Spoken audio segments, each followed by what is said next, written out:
Hello and welcome to section 2.2, where we're going to be solving and graphing inequalities. And before we start, I want you to take a look at the question here in green and in red. Ooh, it's like Christmas colors. Let's try to answer these. It says, what is a good amount of money to have in an emergency fund? That's interesting. We could get some different answers here. Maybe somebody would say, oh, X equals 200. You know, if you've got 200 bucks, that's awesome. You're doing a good job on your emergency fund. But even this person that says 200 is kind of not telling the whole truth here, because you'd be in good shape if you had $201 or $250 or $879, or maybe you've got a big family and you've got $1,200. You want to have $1,200 put away. Notice that this question, what is a good amount of money to have in an emergency fund, doesn't really work with just one single number. In fact, the whole idea of an equal sign just doesn't work. When we do these types of problems in the real world, we don't use an equal sign. Instead, we need to use an inequality. Now, you might remember these inequalities from second, third grade of elementary school. Remember when the alligator popped out and always ate the bigger number? Okay, we've got to do it with algebra, though. So in this case, we would say, what is a good amount of money to have in an emergency fund? X is greater than or equal to 200 bucks. If you've got $200 or more in your account, that's great. You've got an emergency fund. So notice how this type of question inspires an inequality, not an equal sign. What about this one here? At what value will a bank start charging you fees in your checkings account? Ooh, I don't know if this has ever happened to you, but if your account goes into a certain value, they're going to start charging you every day because you've taken out too much money. And that amount is $0. At $0, you're going to get charged. Or if you're at -1, or if you overspent by $15, oh no, or you're down to -30, the bank is going to be mad at you. They're going to start charging you if you run out of money. 0 is okay. You're okay at 0. But if you spend more, if you spend even a penny under, oh man, they're going to charge you fees. And so to answer this question, again, we're not going to use an equal sign. We would say this is going to happen anytime when X is less than $0. If you drop below 0, notice that it's not equal to, because you don't get a fee if you're at 0.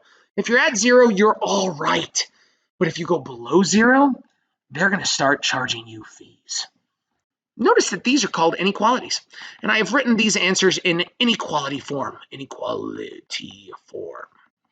All inequalities can be written 3 ways. I've just shown you this one. This is called inequality form, where we use the greater than or the less than sign. By the way, if you're struggling with remembering which sign is which, this one here forms an L, and it's less than. See how it forms an L? It's the same for if you're left-handed. Left-handed.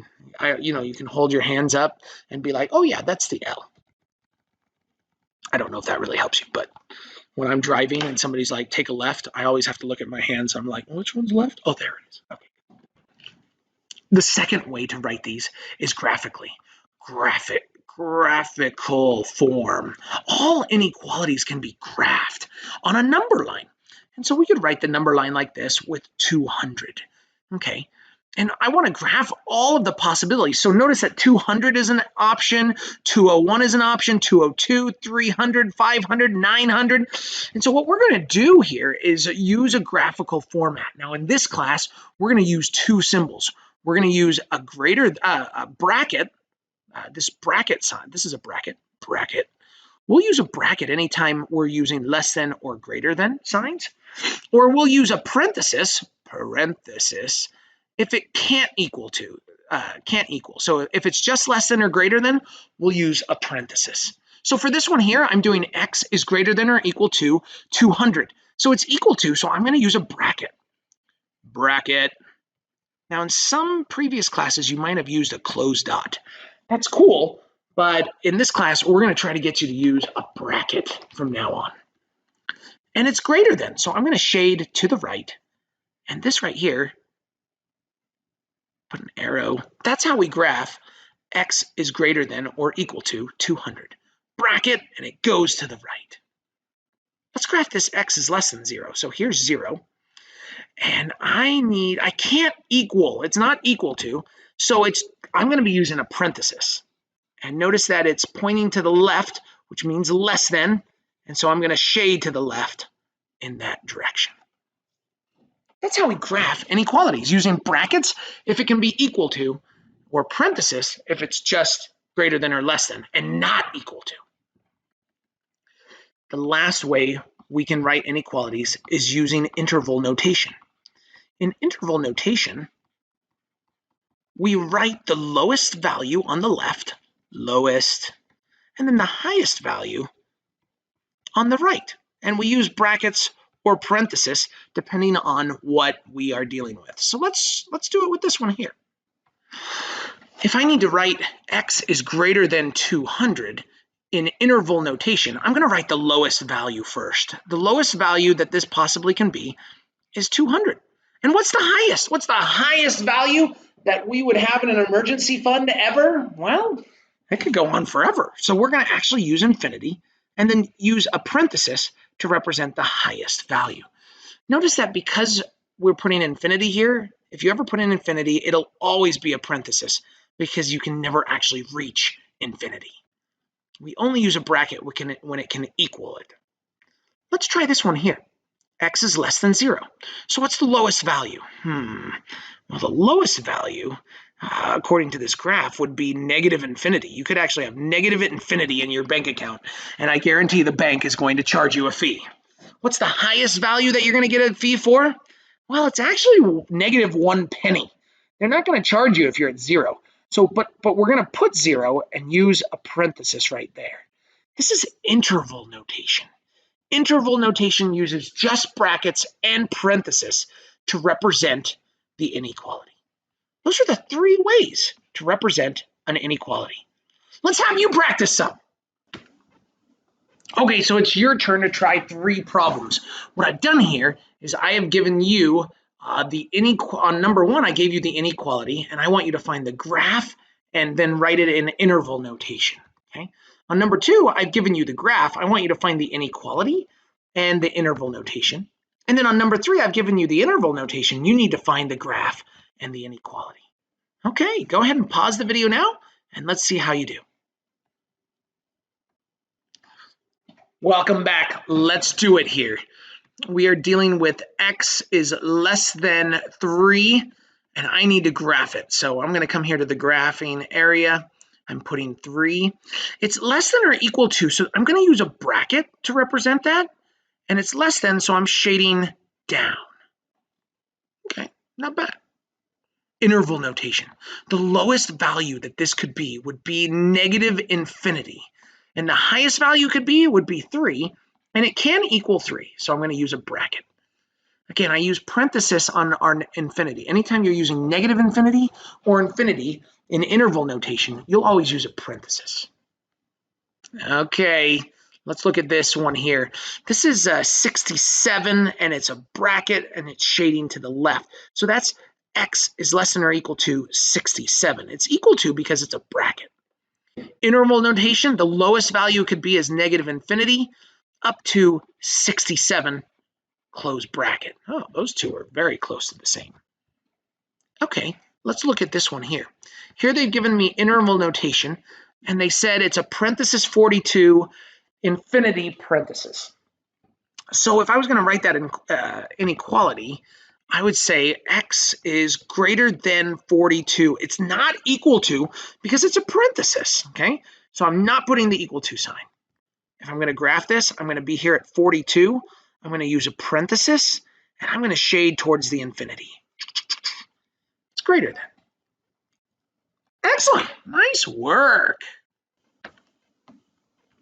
We can also do solving of inequalities. We can have stuff that looks like this. 2 open parenthesis x plus 4 minus 10 is less than 8. Let's solve this inequality. Anytime you got to solve the inequality, you're just going to use the 5 dots that we learned in our last section. Got number 1 is got parenthesis. We do. So we'll distribute the 2 into the parenthesis. I get 2x plus 8 minus 10 is less than 8. Okay. The next got fractions. We don't got fractions. We don't need to worry about that. The next got after that is got lots of x's. We only have one x, so we don't have to worry about that. The next one is got addition or subtraction. We do. Let's go ahead and do 8 minus 10 here. 8 minus 10 is negative 2, which is less than 8. And I'm going to go ahead and now undo the minus 2. So I undo minus 2 by doing plus 2 both sides.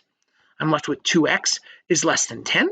And in my last step, I've got a times by 2. I'm going to divide by 2 to get that by itself. And so the answer comes out to be x is less than 5. Perfect. And this might be, this is one way to write the answer. In the homework, you might have to graph it. So let's do it. I put a 5 here. It's less than 5, so I'm going to use my parenthesis, and I'm going to have it shade to the left because it's less than 5. They might ask you to write it in interval notation. Interval notation, it'd be negative infinity to 5, and again, I use a parenthesis because it's not equal to. It's just less than, not equal to. Sweet. Now, you do have to be a little careful because when doing inequalities, something weird happens when doing these. Let me show you what happens. Do you all agree with me that 10 is less than 20? Everybody would say, yes, brother O. If I added 2 to both sides, I get 12 is less than 22. Do you all agree with me that that's true? Yes, brother O, we do. What if I don't know, times by 2 to both sides, we get 24 is less than 44. Is that true? Yes, brother O, that's true. So notice everything is fine. There is one operation, though, that things will get messed up on, and that's if you ever divide by a negative number. Watch this. If I divide both sides by negative 2, watch what happens. I get negative 12 is less than 44 divided by negative 2 is negative 22. Is this true? Is negative 12 less than negative 22? No, brother O. Yeah, this is weird. Look at this. That's so strange. Negative 2 is way worse than negative 12. If you think about it in money, if you have negative, what would you rather have in your bank account? Negative 12 or negative 22? I mean, I know both are bad, but you'd rather have negative 22. This is not true. This is not true. Okay. And so what happens is anytime you divide or multiply by a negative number, you're going to have to flip the sign. You're going to have to flip it. If not, your statement's not going to be true, as you just saw. So this is a super important thing here. To solve inequalities, you must flip the sign if you're ever dividing by a negative. Here we go. Question number 4, 5, and 6. Go ahead and solve these inequalities using the 5 gots. Once you get your answer, go ahead and write the answer graphically and with interval notation. Good luck. Welcome back. Here we go. We're using the 5 gots. Here on this one, do we got parentheses? No. Got fractions? No. Got lots of x's? No. Got addition? Yeah, so I'm going to minus 1 to both sides. That leaves me with 3x is greater than 15. I got to undo the times by 3, so I divide by 3. I get x is greater than 5.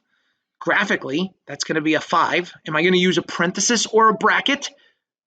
Oh, yes, that's right. A parenthesis, because it's not equal to, and it shades to the right. Interval notation would be 5 to infinity.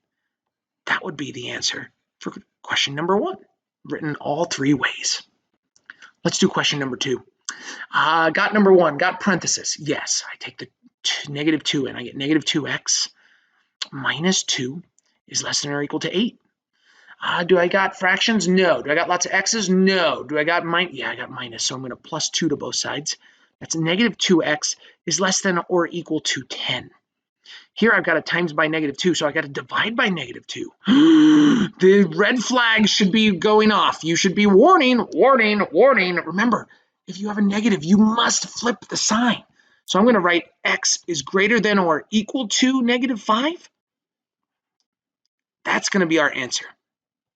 I'll use a bracket at -5 because it's equal to, and it's going to shade to the right because it's greater than. Interval notation would be bracket -5, comma, infinity. That's our answer for number 2. Number 3, here it is. Let's go. Let's take a look. I'm going down my GOTs. GOT number 1, got parenthesis, no. Got fractions, no. Got lots of x's, yes. I got to get the x's to the same side. I'm going to go ahead and minus 2x to both sides, minus 2x. That leaves me with 10 is less than 2x minus 8. Okay, I'm going to get my numbers on the same side, so plus 8 to both sides. I'm left with 18 is less than 2x. I divide by 2 to get 9 is less than x. Now be careful. I would never write an inequality with the x on the right-hand side. All inequalities can be flipped, and just by rule of thumb, I would always have your x on the left-hand side when dealing with inequalities. So I'm going to write this as x is greater than 9. Okay, super important to keep the x on the left-hand side so you know which way to shade. Okay, I'm going to put a 9 here. It's going to be a parenthesis shading to the right. See, if you left it like this, you might think it shades down. It doesn't.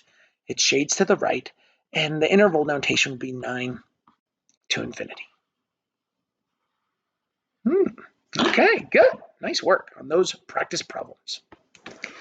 Let's try one more. I want to do one that involves all the 5 GOTs. I think you guys can do it. Give it a shot right now. Number 7, go. Okay, let's see how you did. We're going through all 5 GOTs here. The first GOT is GOT parenthesis. We do, so I'm going to go ahead and distribute into the parenthesis here. That gets me 2x plus 2/5. Okay, let's rebuild the rest of the problem here. That's the first GOT. Next GOT is GOT parenthesis. GOT fractions. Do we got fractions? You bet. So I'm going to multiply by the common denominator. I've got a 5 and a 4 in the parenthesis. So I'm going to multiply both sides by 20. 20 is the common denominator. And we'll take it in. When we do that, we get negative 12x plus 40x plus 8 is less than or equal to 15 when we take the 20 in. If you're bad with fractions, feel free to type those into your calculator. You can just do 20 times 3/4 using the fraction button if you need to. Or you could do this by doing 20 times 3, which is 60, and then dividing by 4, which is 15. Okay, got parentheses, got fractions, got lots of x's? Yes, we do. So we've got to combine and same side. Let's see, negative 12 plus 4, that's 28x plus 8 is less than 15. We minus 8 to both sides. I get 28x is less than or equal to 7. And then in my last step, whoa, I still got the last problem down here. Let's erase that. Goodbye. In my last step, I've got to times by 28. I divide by 28 to get x is less than or equal to, and if I simplify this fraction, divide by 7, I get 1/4. Notice there's no sign flippage. I did not flip the sign because I didn't divide by a negative. I divided by positive 28, so there's no need to flip the sign. If you had to graph it, you'd write 1/4 bracket because it's equal to, and it shades to the left.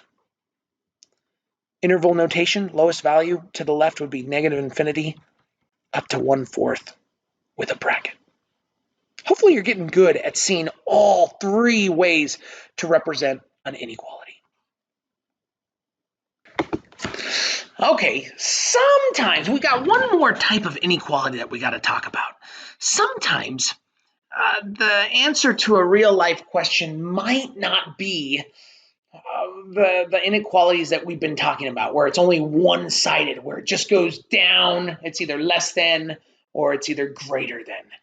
Sometimes we're going to have what are called compound inequalities, and that's what we got to talk about. For example, what age can a male serve a mission for the church? This would be easy to answer if it was a female. Females, if you're if a sister wanting to serve a mission, You can start serving at age 19, right on your 19th birthday. So it would be a bracket, and it would go on forever. You can serve anything at any time. You can serve at 25, 32, 42. Females can serve X is greater than or equal to 19. But that's not true for males. If we've got to deal with males, elders are restricted. They can leave at what day? What age? Yeah, most of you are probably saying 18. And then the oldest you can be is 26. It doesn't go on forever for male members of the church. It's 18, and then it eventually gets stopped. It gets stopped on their 26th birthday. They don't get to keep going. This is a different type of inequality. This is a compound inequality. See that? Because it like gets trapped. It's trapped. It's a trap. That was yesterday, Star Wars Day. Okay. So this is a compound inequality. This is known as an AND inequality. When it's trapped, that's an AND inequality. You might remember that because the guy that says it's a trap is Admiral Akbar. But if you just remember him as Admiral Anbar, then you'll remember that a trapped inequality is an AND inequality. And the way we would write this inequality would be X is greater than or equal to 18, and I use the word and, X is less than or equal to 26. Oh yeah. Oops, keep leaving that last problem there. So in an interval notation, I would say, okay, what's the lowest value? Well, it's 18. And what's the highest value? Well, it's 26. And so there it is in interval notation. So this is the graph. This is the inequality. We write it with the word and this is the interval notation. And inequalities also have a shortcut way to write them. Shortcut that you should be aware of. The shortcut way is placing the lowest value first, low, with a less than or equal to sign with the variable in the middle, and then a less than or equal to sign with the high value. So we could actually write this one as 18 is less than or equal to X, which is less than or equal to 26, which kind of makes sense because it looks just like this and inequality in interval notation. So you could write it either way. You could write it with the and, you could write it like this, with an and inequality, or you could write it like this. That's the shortcut way. Let's look at this one. What temperatures do you hate? Oh man, having been to Rexburg, my guess is there's some temperatures that you hate. Let's graph them out. My guess is that most people don't like it when it gets below what? 50? I don't know. I bet there's some people who are like, that's way too cold. But I'm going to put 50 here. Some people are going to say, you know what? Whenever it gets below 50, I can't stand it. There's also some of you that probably hate high temperatures. Hopefully you have a low temperature where you're like, that's it. I give up. I'm staying in the house. And then there's also a high temperature where you're like, well, too hot. I'm staying in the house. Maybe anything above, I don't know, 95. That's probably not true, but notice that this is a different type of inequality. It's going to the outside. Do you see that? Notice that the and inequality was trapped. And this inequality is different. It's like shooting out. This is known as an OR inequality. In fact, I like to sometimes spell the word OR wrong and write it O-A-R because it kind of looks like boat oars. Do you see it? Like you're sitting in the boat. Here's the boat. And you're rowing with boat oars. I don't know. I don't know if that's going to help you, but that's how I remember. You see, like this guy right there. He's an OR inequality. So OR inequalities are going to be written just the same way, but instead we're going to use and. So I would say X is less than 50 or X is greater than 95. There is no shortcut way to write an OR inequality, okay? So be aware of that. In interval notation, we're going to have to get creative. We're going to say the lowest value is negative infinity, and that goes up to 50. Because it's OR, we're then going to use a union sign, a U to represent and, or to represent OR, and then 95, infinity. That's how we write an OR inequality. This is the graphical way, this is the inequality way, and this is the interval notation way. Okay, so it's your turn to try 3 last problems. Question number 8, number 9, and number 10, and then we're done. Let's see if you can take these and give their graphs and their interval notations. Go ahead and pause the video now and see how you do, and then we'll check to see how you did. Good luck. Okay, here we go. We've got to graph this one. This is an OR inequality. Okay, so x is greater than 3, so that's a parenthesis, and it goes on 3, or x is less than 1, so that's a parenthesis shooting out to the left. An OR inequality, we've got both ORs. You see that? The interval notation would be negative infinity up to 1, and then we use a union for the next part of the graph, which is 3 to infinity. Okay, that's not that bad. Number 9. Ooh, I gotta solve these first. So let's minus 1, minus 1. I get 2x is less than 4. So x is less than 2. And, okay, let's see. I gotta solve this one. Minus 2, minus 2. I get negative x is less than 3. Ooh, I've got a negative x. So I have to divide by negative 1, which is gonna cause the inequality to flip. It's going to be x is greater than negative 3. Did you see that? Okay, so as an inequality, I've got a graph. Now, this is an AND inequality. It's going to be trapped. Let's graph the lowest one first, this negative 3. So here's negative 3. It's x is greater than negative 3. So that's going this way. And then my high value is x is less than 2. And so notice, see how it's trapped? It's a trapped inequality between negative 3 and 2. And so interval notation is written like that. Here we go. This is an AND inequality written in a shortcut way, with 40 being the lowest and 100 being the highest. So I'm going to graph that, I'm going to put 40 here and 100 here. Notice that it can't equal 40, so that's a parenthesis. But the 100 it can equal to. So I'm going to use a bracket, and we'll shade the value inside. Interval notation would be 40 to 100 with a bracket because it is equal to. This concept of OR and AND will be very important, especially for those of you learning how to program. To understand what OR and AND means is super important. So if you're becoming a programmer, make sure to spend a little extra time making sure you master this so that when you take your first programming class, you don't get messed up with the ANDs and the ORs. That's it. Thanks for watching. Good luck on your homework and keep working hard. We'll see you in the next class. This is Brother O signing out.